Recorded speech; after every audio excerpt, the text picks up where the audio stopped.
नमस्कार, कैसे हैं? मैं हूं राकेश, आप लोग का स्वागत करता हूं मैं हिस्ट्री के हमारी नेक्स्ट वीडियो में। और ये अपनी सीरीज की लास्ट वीडियो है जिसमें कि हम लोग 1857 के विद्रोह के अलावा जो इंपॉर्टेंट राइट्स या रेवोल्यूशन या रिवोल्ट हुए थे उसके बारे में डिस्कशन कर रहे हैं, जिसके अंतर्गत कुछ और इम्पोर्टेंट विद्रोह हम लोग लेके आए हैं। बहुत इंपॉर्टेंट इसकी 3 सीरीज थी, तीनों सीरीज की लास्ट वीडियो है, जिसके अंतर्गत हम लोगों ने हर सीरीज में 5 से लेकर 6 टॉपिक को डिस्कस किया, 6 विद्रोह को डिस्कस किया। आज की वीडियो इंपॉर्टेंट है। देखिए, काफी इंपॉर्टेंट विद्रोह है। संथाल है, मुंडा है, खासी, कूका, मोपला और पाइका। पाइका इंपॉर्टेंट है बिकॉज पाइका को भारत सरकार अब किताबों में पहला स्वतंत्रता संग्राम के रूप में मानने जा रही है, तो ये वैसे भी इंपॉर्टेंट है। फिर मुंडा और संथाल का कोई तोड़ नहीं है, हमेशा पेपरों में आते हैं। फिर कूका आंदोलन पेपरों में आता है। मोपला साउथ का एक तगड़े वाला कृषक आंदोलन, मुसलमान कृषकों का आंदोलन इंपॉर्टेंट है। पॉलीगरों का आंदोलन उस समय हुआ जब टीपू सुल्तान की मृत्यु वाला साल चल रहा था, तो ऑटोमेटिक इंपॉर्टेंट, सारे के सारे मोस्ट इंपॉर्टेंट हैं। चलिए, इस सीरीज में अगर हम शुरू करें तो पहला है संथाल विद्रोह। संथाल विद्रोह अगर देखा जाए तो ये दक्षिण बिहार के आसपास भागलपुर का जो क्षेत्र है, वहां पे राजमहल के पहाड़ियों के क्षेत्र में ये विद्रोह पनपा। और ये काल था 1855-56 का, जो कि प्रथम स्वतंत्रता संग्राम जो कहा जाता है उसे जस्ट पहले का। इसके नेता हुए सिद्धू और कानू। ठीक है, इन लोगों ने ये प्रोटेस्ट को लीड किया। रीजन था जनजातीय लोग थे, इनकी जमीनें छिन जाना। ठीक है, जब परमानेंट सेटलमेंट आया लॉर्ड कॉर्नवालिस के द्वारा, लॉर्ड कॉर्नवालिस कोड जब लागू हुआ 1793 में, उसके बाद से ही मतलब अलग अलग प्रकारों से जमींदारों के द्वारा और सरकार के माध्यम से इनकी जमीनें एक्वायर की जा रही थी इनकी मर्जी के खिलाफ, जो कि इनके संघर्ष का मुख्य कारण बना। इनका जो संघर्ष था वो मुख्य रूप से अंग्रेजों के साथ साथ जो इनका जमींदार वर्ग था उसके खिलाफ भी था। इसको प्रोटेस्ट को लीड करने वाले सिद्धू और कानू थे। ये प्रोटेस्ट बहुत लंबा नहीं चल पाया, लेकिन आप लोग ये देख लीजिए इसकी टाइमिंग कितनी सिग्निफिकेंट है। और इस एक साल के विद्रोह ने इतना ज्यादा वेट दिया था, है ना, अंग्रेजों के ऊपर, कि ये हमेशा इस पर क्वेश्चन निकल के आते हैं और इतनी इंपॉर्टेंस ये रखता है। संथाल विद्रोह पे आप हर दूसरे तीसरे एग्जाम में क्वेश्चन जरूर देखेंगे। 1855 में ये जल्दी क्रश कर दिया गया था बिकॉज सशस्त्र विद्रोह था, बहुत ज्यादा मतलब कि हिंसक विद्रोह था, जिसमें कि बहुत जल्दी इसको अंग्रेजों ने कुचल दिया। सिद्धू 1855 में डेथ हुई, कानू 1856 में। ठीक है, नेक्स्ट विद्रोह है मुंडा। ये भी ट्राइबल विद्रोह था, आदिम जनजातीय विद्रोह था।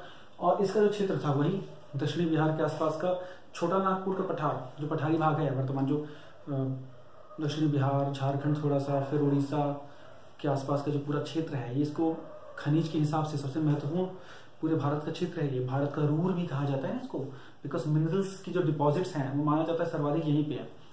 इस क्षेत्र में लोगों के जो विरोध का कारण था, साहूकारों और महाजनों के द्वारा उनकी जो खेती या उनके जो जीवन यापन का तरीका था उस पर अटैक करने को लेकर था। ये लोग बेसिकली ना फार्मर्स थे, कृषक थे, और जो लोग की इकट्ठे होके मतलब सामूहिक खेती करते थे, कोऑपरेटिव फार्मिंग करते थे, जिसे खूंट कटी बोला जाता था।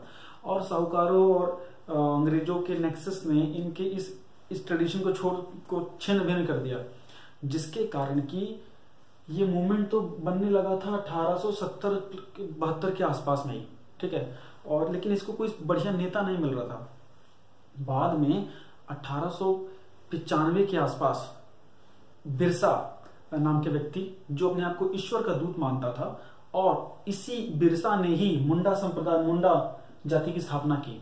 ठीक है, इसने मुंडा जाति की स्थापना की, जनजाति की स्थापना की, और इसके फॉलोअर्स बने जो कि इसको ईश्वर मानते थे और अपने आप को असीम ताकत का अधिकारी मानता था। और इसने अंग्रेजों से लड़ने का नारा दिया। अंग्रेजों से पहले जो साहूकार महाजन थे उनसे लड़ने का नारा दिया, जैसे कि सरकार से लड़ना। इसीलिए इसके आंदोलन को सरदारों से लड़ना, इन लोगों के खिलाफ लड़ना, सरदार मतलब साहूकार महाजन, सरदारी लड़ाई बोला गया। ठीक है, तो ये बहुत इंपॉर्टेंट है, क्वेश्चन यहां समझ से निकल के आते हैं। इनको अगर देखा जाए तो कई प्रकार से ये आंदोलन 1870 के आसपास होना शुरू हुआ, लेकिन कंसिडरेबल अमाउंट में अगर देखा जाए तो चेंजेस 1895 में जब बिरसा इसमें आए तभी हुआ। और इसने जब मुंडाधर जाति की स्थापना करने के बाद इसने बहुत बड़ा 10,000 से ज्यादा मुंडा जाति के लोगों का एक समूह इकट्ठा कर लिया, जो कि हथियारों से लैस होता था। और गांव गांव जाके ये लोग लोगों को जोड़ते थे, जिसमें वुमेन्स का रोल भी बड़ा सिग्निफिकेंट होता था। और इसलिए ये जो मुंडा विद्रोह था बहुत ही कलेक्टिव और ऑर्गेनाइज वे में अंग्रेजों से अटैक लेता था। इसमें ये मुंडा को जब लास्ट में 1900 के आसपास गिरफ्तार कर लिया गया था, जिसमें कि इसकी डेथ भी हो गई थी बीमारी के कारण, हैजा नामक बीमारी से इसकी डेथ हो गई थी, और उसके बाद ही ये विद्रोह किसी तरह खत्म हो पाया था। तो देखा जाए तो सशस्त्र विद्रोह में अगर हम देखें तो मुंडा विद्रोह सबसे खतरनाक था, और बिरसा मुंडा के नाम पे ही रांची का एयरपोर्ट है आज की डेट में, है ना। डन हो गया। मुंडा जाति की स्थापना भी इनके द्वारा की गई, इसी संघर्ष के दौरान ही जाति का नामकरण हुआ। नेक्स्ट है खासी जाति। खासी बेसिकली अगर मेघालय में हम जाएं, असम के अगर हम पूर्व में जाएं तो गारो खासी जयंतिया पहाड़ियां हैं, वहां पे ट्राइबल लोग निवास करते हैं, जिसमें खासी जनजाति थी, जहां पे कि 1825-26 के आसपास अंग्रेजों का शासन डेवलप होने लग गया। अंग्रेजों की एंग्लो वर्मा वार के बाद जब अंग्रेजों के पास वो सत्ता आने लगी तो वहां पे कंफ्लिक्ट जोन शुरू हो गया, बिकॉज अंग्रेज इस एरिया को खासी के एरिया को ना सिलहट से कनेक्ट करना चाहते थे रोड वाइज। इसका विरोध किया यहाँ के लोगों ने, और जो लोकल लोगों की आवाज बने वो बने तीरथ सिंह, जो कि यहाँ के जमींदार थे, लेकिन अंग्रेजों से इसकी बात बनी नहीं। और जब अंग्रेजों ने इनको लगा कि अंग्रेज ये एक्सपेंशन एक्चुअली कर रहे हैं, आज नहीं तो कल खासी को अपने अंडर में फुली लेने के लिए, और इसका विरोध करते करते इन लोगों ने पूरा एक ऑर्गेनाइज्ड रिवॉल्ट शुरू कर दिया, जिसके कारण इनका युद्ध भी हुआ। और इसके अगर लीडर देखा जाए तो ये तीरथ सिंह थे, लेकिन बाद में सूर्य सपाटी पर आत्मसमर्पण करने के बाद ये संघर्ष खत्म हो गया 1833 के आसपास। इसमें मतलब नेगोशिएशन के द्वारा ये रिवॉल्ट खत्म हो गया। नेक्स्ट अगर हम देखते हैं पाइका विद्रोह। पाइका विद्रोह एग्जाम के लिए मोस्ट इंपॉर्टेंट है, बिकॉज भारत सरकार इसको पहला अपना स्वतंत्र संग्राम मानने जा रही है, बिकॉज ये एक ऐसा विद्रोह था जिसमें कि अंग्रेजों को धूल चाटने को मिली थी, बड़े छोटे समय के लिए मिली हो लेकिन मिली थी। 1817 के आसपास ये विद्रोह हुआ था, जिसके 200 वर्ष पूरे हुए लास्ट ईयर, और इसीलिए पाइका विद्रोह बड़े चर्चा में था। उड़ीसा में ये विद्रोह हुआ था, उड़ीसा के कोस्टल एरिया जो ईस्टर्न कोस्ट था वहां पे हुआ, जिसका मेन रीजन था पहले इन क्षेत्रों में जो भूमियां थी वो टैक्स फ्री होती थी, जो कृषि हुआ करती थी टैक्स फ्री होती थी, लेकिन बाद में इसको टैक्स कर दिया गया, टैक्स लगा दिया गया, लगान लगा दिया गया, जो कि इसका कोर रीजन बना, और उसके बाद लोगों का एक्सप्लॉयटेशन शुरू हो गया। इसको लीड किया था जंग बंधु ने।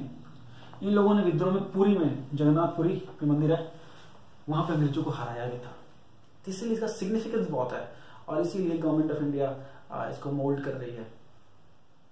समझ के बात को। नेक्स्ट है मोपला विद्रोह। मोपला विद्रोह कई बार पेपर में आया हुआ, केरला में मालाबार तट के आसपास, पश्चिमी तट का जो निचला हिस्सा है उसे मालाबार तट बोलते हैं, वहां के आसपास ये विद्रोह पनपा था। ये बेसिकली जो मोपलास कौन थे, मुस्लिम फार्मर्स थे, मुस्लिम संप्रदाय के फार्मर्स थे, जिन्होंने ये आंदोलन किया था। और इसका रीजन भी, कृषक आंदोलनों का क्या रीजन होता है, एक्सप्लॉयटेशन। ठीक है, डन।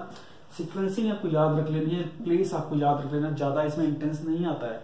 मैच द कॉलम या क्रोनोलॉजिकल ऑर्डर सबसे ज्यादा इसमें आता है। नेक्स्ट है पॉलीगर्स। पॉलीगर्स का आंदोलन, अगर जब मैं आप मेरी हिस्ट्री की वीडियोस देखेंगे पिछली, उसमें भी पॉलीगर्स था। जब हम ये टीपू वाला जो टॉपिक है उसमें देखेंगे, या उससे पहले जो कर्नाटक वॉर्स चल रहे थे उसमें पॉलीगर्स का जिक्र आता है। ये ट्राइबल लोग थे जो कि तमिलनाडु के आसपास में निवास करते थे, इनका लीडर था वी कटवावन। और ये कन्फ्लिक्ट शुरू हुआ जब टीपू सुल्तान की डेथ हो गई चौथे एंग्लो मैसूर वॉर में। उसके बाद इनको भी पूरा लगा कि अब अगला नंबर हमारा है, और इसके साथ ही इन्होंने अंग्रेजों के साथ कन्फ्लिक्ट शुरू हो गए, और वो कन्फ्लिक्ट करीब 1 से 2 साल तक टिके। डन हो गया। नेक्स्ट है कूका आंदोलन। कूका आंदोलन एक धार्मिक आंदोलन था, बेसिकली जिसका एम था कि सिख संप्रदाय को बचा के रखना है, उसके वैल्यूज को बचा के रखना है, सामाजिक बुराइयों को खत्म करने के लिए इस आंदोलन को शुरू किया गया था। लेकिन बहुत जल्द ही यह आंदोलन एक राजनीतिक आंदोलन के रूप में बदल गया। सबसे पहले यह आंदोलन शुरू हुआ था 1840 में। 1840 में इसको शुरू किया भगत जवाहर मल ने, with the purpose of religious cause, है ना, धार्मिक नियम के आधार पे, शुद्धता के आधार पे। लेकिन 1863 आते आते इनके शिष्य थे श्री राम सिंह कूका, उन्होंने इसको राजनीतिक रूप दे दिया, जिसके अंतर्गत चीजें बदल गई। पहले एक धार्मिक आंदोलन, लेकिन जब 1849 में एंग्लो सिख वॉर हो गया, सेकंड वाला, तो ये लोग समझ गए कि हमारा सिखिज्म अब खतरे में है, क्योंकि ब्रिटिश, एक्चुअली हमारे असली दुश्मन तो ब्रिटिशर्स हैं, जो कि हमारे रिलीजन को भी डिटोरिएट कर रहे हैं, और साथ ही साथ हमारे देश पे अनैतिक राज्य भी कर रहे हैं, जिसके कारण कि इनका सीधा जो टकराव था 1863 के आसपास अंग्रेजों से स्टार्ट हो गया, जिसके अंतर्गत ये देखिए ये जो कुका का जो क्षेत्र था ना, ये बेसिकली कुकाओं का क्षेत्र नॉर्थ वेस्ट फ्रंटियर प्रोविंस में स्टार्ट हुआ था। हजारा जहां पे की राजधानी या केंद्र बनाया गया था, बाद में पंजाब के आस मतलब भारत के पश्चिमी हिस्से में बेसिकली ये एग्जिस्ट किया था। और राम सिंह कुका ने सबसे पहले एक अगर देखा जाए कि सशस्त्र विद्रोह जब किया था तो राम सिंह कुका के नेतृत्व में हुआ था, बाद में जिसके कारण कि इनको रंगून भेज दिया गया था जेल में। आई होप आप लोग को ये समझ में आ गया होगा। बहुत शॉर्ट मैंने बताया है और उतनी ही चीजें बताई हैं जो एग्जाम में आते हैं। उम्मीद करता हूं आप लोग को टॉपिक क्लियर हो गया होगा। जो समस्याएं नहीं आई हैं, जो समस्याएं हैं, कमेंट बॉक्स में डालिए, सब्सक्राइब कीजिए, लाइक कीजिए। Thank you so much.